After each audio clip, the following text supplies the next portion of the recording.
Merci, Monsieur le Président. Denis Baupin. Merci, Monsieur le Président. Merci, Monsieur le Président du CER. J'en ai fait quelques sujets. Un juste pour l'information de tous, si vous pouviez nous dire combien il y a d'emplois dans l'énergie renouvelable en France aujourd'hui. Je pense que ça serait utile pour que chacun voit bien à quel point ce secteur est un secteur qui est important pour l'économie française. C'est pas en lien avec la loi, mais je pense que c'est toujours bien de le rappeler quand, dans une période où on se préoccupe beaucoup des emplois dans le domaine énergétique et qu'il y a certaines filières qui aujourd'hui ont malheureusement des plans de suppression d'emplois et quand d'autres recrutent, ce qui montre dans quel sens va le mouvement. Sur la PPE, vous nous avez dit donc votre satisfaction en dehors de l'éolien offshore globalement, hein, pour résumer, c'est par rapport aux ébauches que nous avions eues. Mais il y avait deux hypothèses dans les scénarios que nous avions. Globalement, les deux aboutissaient à 25 gigawatts de plus à l'horizon 2023, mais il y en avait une qui était plus forte en éolien et plus faible en solaire, et l'autre qui était plus forte en solaire et plus faible en éolien. Visiblement, d'après ce qu'on a pu comprendre, c'est plutôt l'hypothèse la plus forte en solaire qui, aujourd'hui, serait plutôt retenue. Et donc, je voulais avoir un peu votre sentiment par rapport à cela, sur le choix de ce scénario.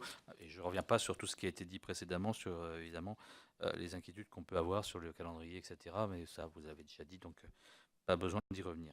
Sur cette question qui a été posée par Martine il y a quelques instants sur la question des seuils à partir desquels on met en place le complément de rémunération. Donc si je vous suis bien, quelque part, on est aujourd'hui dans une situation où la France a quelque part surtransposé la directive européenne, hein, en ce qui concerne la mise en place des mécanismes de marché pour les énergies renouvelables. Est-ce que vous pouvez nous confirmer que c'est bien ça? Parce qu'en général, on nous explique qu'il ne faut surtout pas surtransposer la directive européenne. Et donc, si c'est bien le cas, ça peut valoir le coup quand même de bien le préciser. J'avais quelque chose concernant les ABF, etc., mais je pense que vos propos ont été très largement clairs par rapport à ça.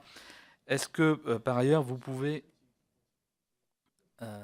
nous dire sur l'autoconsommation, sur les questions autoconsommation, autoproduction, quelle est votre appréciation aujourd'hui sur la mise en place d'un cadre juridique pertinent en France? Où est-ce qu'on en est? Qu'est-ce que vous attendez comme proposition?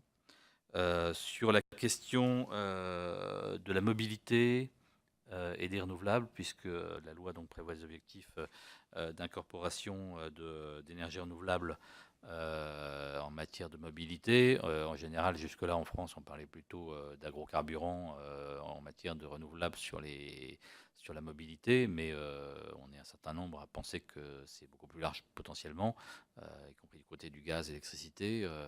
Donc avoir un petit peu, savoir si le CER a par rapport à ça une doctrine, des éléments par rapport à ces éléments-là. Et dernier élément sur ce qui concerne les questions de financement et notamment la question du financement participatif.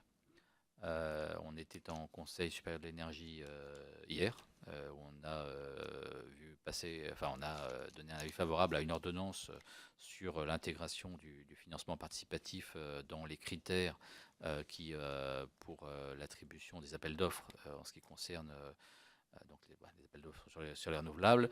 Quelle est l'appréciation du CER par rapport à cet élément sur donc tout ce qui est participation citoyenne et des collectivités dans le financement, qui, de mon point de vue, et je pense de la part du législateur, puisque nous l'avions voté, est un élément positif qui renforce notamment à la fois le financement évidemment, mais aussi l'acceptabilité des projets. Merci.